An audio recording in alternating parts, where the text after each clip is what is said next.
Tired of wrestling with stubborn grid elements? Let's unlock the secrets to effortless grid placement in Webflow.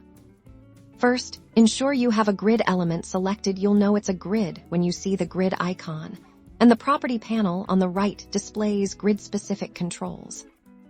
To fundamentally change how your grid is structured, we'll focus on the Grid section. Click on the grid icon to reveal its core settings. Let's start by adjusting columns. Click on the Columns property, and you'll see options to add, remove, or define the size of your columns. You can also visually adjust the width of existing columns by simply dragging the handles within the grid preview in the designer.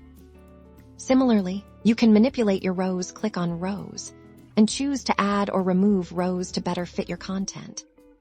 Spacing is crucial for a clean design. Under the Gap property, you can control the space between both columns and rows using pixels, percentages, or even viewport units.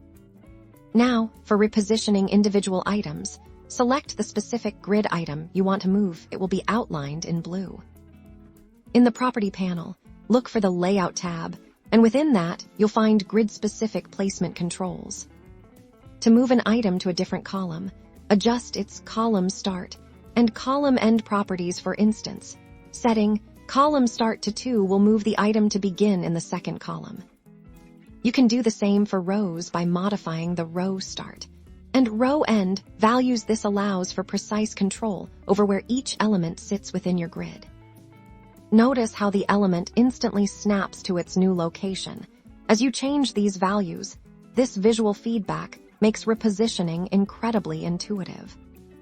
You can also make an item span across multiple columns or rows by adjusting the column span and row span properties. This is perfect for creating larger featured areas.